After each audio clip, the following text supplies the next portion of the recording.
ডিমের বাজারে অস্থিরতা, সপ্তাহে ডজনে দাম বেড়েছে ৩০ টাকা। মুরগির বাচ্চা আর খাবারের দাম নিয়ন্ত্রণের পাশাপাশি সুষ্ঠু নীতিমালা চান খামারিরা। উত্তরে মাঠ জুড়ে ধান আর ধান, সেচে খরচ বেশি হলেও ফলনে খুশি কৃষক, দাম নিয়ে চিন্তা।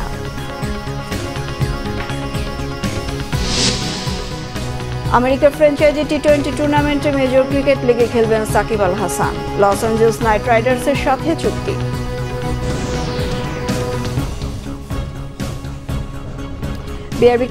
বিআরবি কেবল শিরোনাম শুনছিলেন, এবার বিস্তারিত। ডিম আর মুরগির রেকর্ড পরিমাণ দামের পরেও এই শিল্প থেকে ঝরে পড়ছেন অনেক খামারি। এজন্য মধ্যস্বত্ব ভোগীকেই দায়ী করছেন প্রান্তিক খামারিরা। একই সাথে বিরূপ আবহাওয়া এবং ফিড ও বাচ্চার দাম বৃদ্ধির অভিযোগ আছে তাদের। বাজার সমন্বয় না করলে দাম কমার কোনো সম্ভাবনা দেখছেন না ব্রিডার্স অ্যাসোসিয়েশন অব বাংলাদেশের সভাপতি। দাম নিয়ন্ত্রণে এবং প্রান্তিক খামারি বাঁচাতে পোল্ট্রি নীতিমালা করার পরামর্শ তার। মামুন আব্দুল্লাহ রিপোর্ট। রাজধানীর অদূরে সোনারগাঁও উপজেলার আওলাদ হোসেন পোল্ট্রি শিল্পের সাথে আছেন দীর্ঘ ২০ বছর, কিন্তু এ খাতে এমন অস্থিরতা দেখেননি আগে কখনো। খাদ্যের দামের সঙ্গে তীব্র গরম যোগ হওয়ায় মরার উপর খাড়ার ঘা অবস্থা তার। ডিলারদের কাছে ৯ থেকে ১০ টাকা প্রতি পিস ডিম বিক্রি করেও লোকসান গুনতে হচ্ছে বলে অভিযোগ তার মতো আরেক প্রান্তিক খামারি শাহ আলমের। মেডিসিন খরচ বেশি, খাবারের দাম বেশি, বাচ্চার দাম বেশি, সব মিলায় খরচ বেশি করার পর আমরা লোকসান খাইতেছি বললেই একটু অফ রাখছি যে দেখি পরিস্থিতি কি হয়। সরকারি একটা দাম নির্ধারণ করে দিয়েছিল, শুনছিলাম যে সাদা ডিম 10.5 টাকা, লাল ডিম 11 টাকা, কিন্তু আমরা এই রেটটা পাই নাই কখনো, যার জন্য এখন আমাদের এমন হইতে পারে ব্যবসা বন্ধ হয়ে যেতে পারে। এবার চোখ ফেরানো যাক রাজধানীর কারওয়ান বাজারে। একই ডিম কয়েক হাত ঘুরে দাম বেড়ে হয়েছে প্রতি পিস 11 টাকা 75 পয়সা, যা খুচরা বাজারে কিনতে গুনতে হবে 12 টাকা 50 পয়সা, অর্থাৎ প্রতি ডজন 150 থেকে 155 টাকা। খাওয়ার কোনো কায়দা নাই, আমাদের তো আয় বাড়ে নাই, সব জিনিসের দাম বেশি, কি করে চলবো? আগে ছিল 100 টাকা 120 টাকা, অনেক 130 টাকা 140 টাকা, মানে ডিম উৎপাদন কমছে, যার জন্য ডিমের দাম বাড়ছে। এক সপ্তাহ আগেও যেখানে 1 ডজন ডিম কেনা যেত 120 টাকায়, সেখানে 30 টাকা বাড়ার পরেও কেন প্রান্তিক খামারিরা অসন্তুষ্ট, এর কিছুটা উত্তর পাওয়া গেল ব্রিডার্স অ্যাসোসিয়েশন অব বাংলাদেশের সভাপতির কাছে। একজন খামারি সারা বছর কষ্ট করে খামার করে, বিল্ডিং করে, ঘর করে, জায়গা কিনে, ছোট্ট একটা বাচ্চা এনে তারপরে সে 6 মাস পালার পরে সে ডিম পায়। এত লম্বা একটা সময় কাজ করার পরে, এত রিস্কি একটা কাজ করার পরে তার মার্জিন হলো সে আপনার 5%। আর একজন পাইকার যে ওদের থেকে কিনে, খামার থেকে কিনে, তারা কিন্তু একদিনের ইনভেস্টমেন্টে কোনো রিস্ক না নিয়ে তার প্রফিট কিন্তু 10%। এরপর আবার রিটেল যারা, তারা 10%। তাহলে দেখেন এই যে অসামঞ্জস্যতা, বাজার ব্যবস্থাপনার যেই সমস্যা, এই সমস্যার জন্য কিন্তু ভোক্তা পর্যায়ে কিন্তু পণ্যের দামটা, বিশেষ করে ডিম মুরগির দামটা কিন্তু বেড়ে যায়। দেশে প্রতিদিন 4 কোটি ডিমের চাহিদার বিপরীতে উৎপাদন হয় 4.5 কোটি, যার প্রায় 80% উৎপাদন করছে প্রান্তিক খামারিরা। মামুন আব্দুল্লাহ, বাংলা ভিশন, ঢাকা।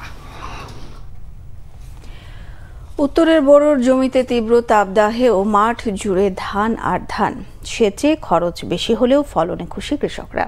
সব ঠিক থাকলে চলতি মৌসুমে প্রায় 10,000 কোটি টাকার চাল উৎপাদনের আশা করছে কৃষি বিভাগ। রংপুর থেকে জুয়েল আহমেদের রিপোর্ট। জ্যৈষ্ঠের পোড়াতাপে ফসল ঘরে নিতে ব্যস্ত কৃষক। যন্ত্র ও সনাতন পদ্ধতিতে ধান মাড়াই করছেন প্রান্তিক আর অবস্থাশালীরা। প্রকৃতির নিয়মে সবুজ সোনালিতে মাখা ধানে ভরেছে উত্তরের গ্রামীণ জনপদ। মন ভরেছে কৃষকের। এই ধানকে ঘিরে বুনছেন আগামীর স্বপ্ন। এবছর রোগবালাই না হলেও তীব্র তাপদাহে সেচ ও সারে খরচ বেড়েছে। তাই দাম নিয়ে শঙ্কায়, ফসলের ন্যায্য দাম না পেলে কপাল পুড়বে তাদের। হ্যাঁ, আগামীতে মনে করেন এই ধান বিক্রি করব, নিজে বাঁচবো, বাচ্চা কাচ্চাদের লেখাপড়া শিখাবো। বড় ধানের যে ফসলটা দেখছি, ফসল ঠিক আছে, কিন্তু পোকামাকড় এবার ইয়াটা কম আছে আর কি, মাজারা পোকাতে ধরে ওটা একটু কম আছে, মাছ কাটারও একটু কম আছে। ফসল যেটা হয়েছে মোটামুটি কম বেশি হয়েছে, যদি সেই জন্য ঘর করায় আর কি, তাতে কিছুটা পাবো।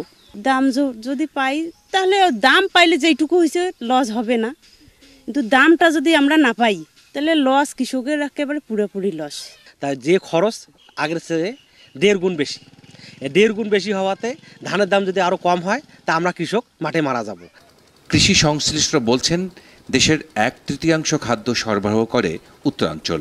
এবছর তাপপ্রবাহ ছিল বোরো ফসলের উপযোগী আবহাওয়া, তাই ফলন হয়েছে আশাতীত, চাষও হয়েছে লক্ষ্যমাত্রার চেয়ে বেশি জমিতে। কৃষকদের অতিরিক্ত তাপমাত্রা থেকে বোরো ফসলকে রক্ষা করবার জন্য আমরা কৃষি সম্প্রসারণ অধিদপ্তর কৃষকদেরকে 2-3 ইঞ্চি স্ট্যান্ডিং পানি ধানের জমিতে ধরে রাখবার জন্য পরামর্শ দিয়েছিলাম। সেই পরামর্শ কৃষকরা শুনেছে এবং ডে লেন্থ বড় হওয়ার কারণে সালোক সংশ্লেষণ বেশি হয়েছে, যার কারণে ধানের উৎপাদনটাও আমরা এখন দেখতে পাচ্ছি যে অন্য বছরের চেয়েও কিছুটা উৎপাদন বেশি হচ্ছে। কৃষি অঞ্চলে 5 জেলায় লক্ষ্যমাত্রার যে 5,08,000 হেক্টরে বোরো চাষ হয়েছে, এর উৎপাদন ধরা হয়েছে 22,60,000 টন চাল, টাকার অঙ্কে যার দাম প্রায় 10,000 কোটি টাকা। জুয়েল আহমেদ, বাংলা ভিশন, রংপুর। এবার খেলা সংবাদ।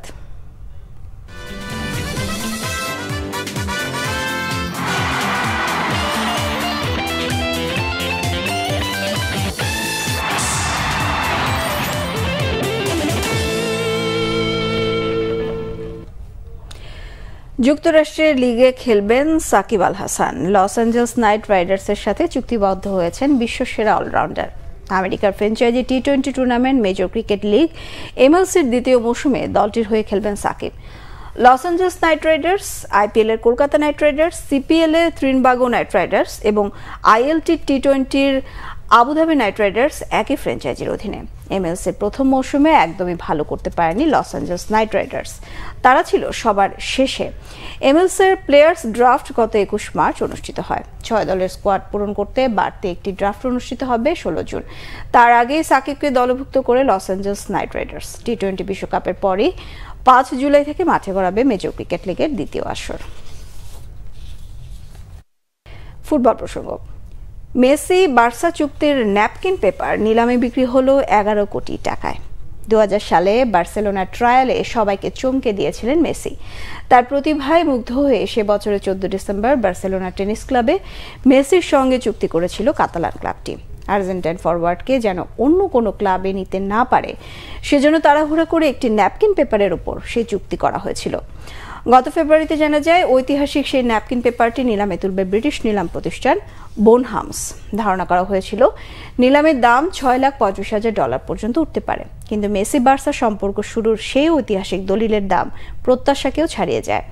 নিলামকারী প্রতিষ্ঠান বোনহামস জানায় ন্যাপকিন পেপারটি নিলামে $9,65,000 বিক্রি হয়, যা বাংলাদেশি মুদ্রায় প্রায় 11,29,00,000 টাকা। নিলামের ভিত্তিমূল্য ছিল $3,00,000। বার্সার হয়ে 4 বার চ্যাম্পিয়ন্স লিগ ও 10 বার স্প্যানিশ লা লিগা জয়ের পর 2021 সালে মেসি যোগ দেন পিএসজিতে। গত বছর ফরাসি ক্লাবটি ছেড়ে যুক্তরাষ্ট্রের মেজর লিগ সকারের ক্লাব ইন্টার মায়ামিতে যোগ দেন ফুটবল জাদুকর লিওনেল মেসি। এই ছিল এখনকার মতো, পরের সংবাদ সকাল 11টায়। এছাড়া বাংলা ভিশন সংবাদ ও সংবাদ সংশ্লিষ্ট অনুষ্ঠান দেখতে ভিজিট করুন www.bbnews24.com ও facebook.com/banglavisionnews। সাবস্ক্রাইব করুন youtube.com/banglavisionnews। সঙ্গে থাকায় ধন্যবাদ সবাইকে।